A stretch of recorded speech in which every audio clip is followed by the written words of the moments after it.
Bonjour amateurs de rêve, bienvenue dans le numéro 4 des Chroniques parallèles, du rêve à la réalité. Côté rêve, nous parlerons aujourd'hui de Nitouche Pérégrine. Avec elle, nous aborderons le jeu du souvenir et les voies draconiques dans l'univers de Rêve de Dragon. Et côté réalité, je vous emmène en Bretagne frissonner de ces légendes celtiques. Enfin, nous nous amuserons des nouvelles coquilles dans l'épisode 4 que vous avez pu voir depuis dimanche dernier. Nitouche est le personnage emblématique de Rêve de Dragon créé par Pierre Le Joyeux. C'est elle qui nous accompagne à la découverte des différentes situations de jeu tout au long du bel ouvrage de Denis Gerfaud. Dans l'épisode 4 de la série, nous faisons sa connaissance avec Nayat, jeune pirate, personnage fétiche de David Boyer. Dans la scène où elles apparaissent, Nitouche et Nayat profitent d'une pause pour jouer au jeu du souvenir. Ce jeu est bien connu des voyageurs, car si les voyages forment la jeunesse, la traversée des déchirures de rêves fait disparaître des pans entiers de leur mémoire. Les vécus les plus récents deviennent alors des souvenirs lointains avant de disparaître. Les voyageurs s'amusent ainsi à stimuler leur mémoire, convoquant des souvenirs plus ou moins heureux, ou, quand le souvenir a complètement disparu, exprimant des ressentis, des impressions profondes tirées de leurs expériences passées, qui révèlent leur archétype et forgent au fil du rêve leur personnalité.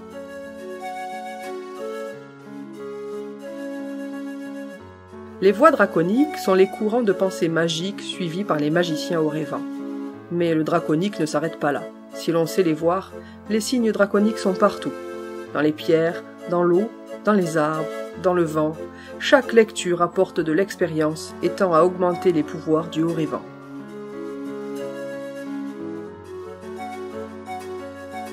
Partons aujourd'hui dans le Morbihan, à Néant-sur-Yvelle, où se trouve le site mégalithique du Jardin aux Moines.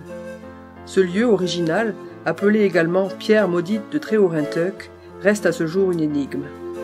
L'ensemble date d'environ 4000 ans avant notre ère et forme un rectangle divisé en deux parties composées de pierres différentes.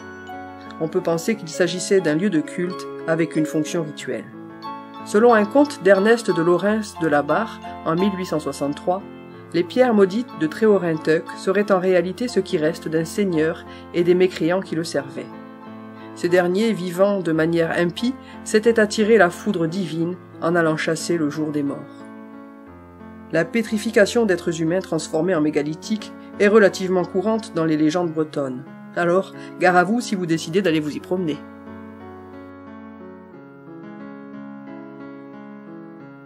Aujourd'hui, pour notre jeu des coquilles, je ne vous donnerai aucune indication. Alors, à vous de les trouver, s'il y en a. Retrouvez dès dimanche prochain l'épisode 5 de la série Les Chroniques de Jerzy Logard. Pour ma part, je vous donne rendez-vous dans 15 jours. À bientôt!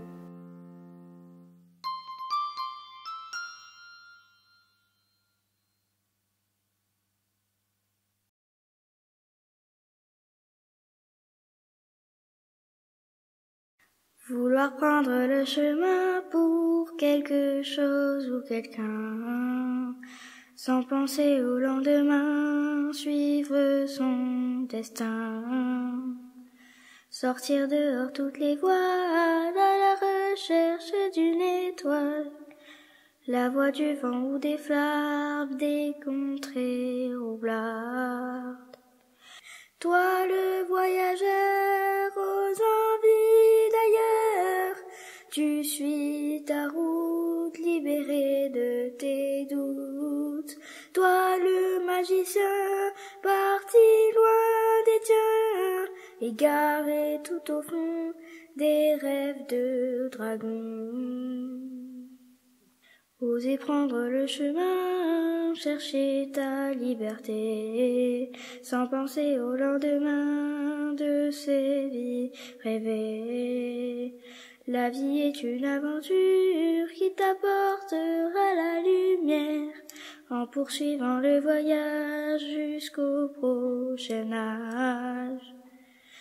Toi le voyageur aux envies d'ailleurs, tu suis ta route libérée de tes doutes. Toi le magicien parti loin des tiens, égaré tout au fond du rêve des dragons.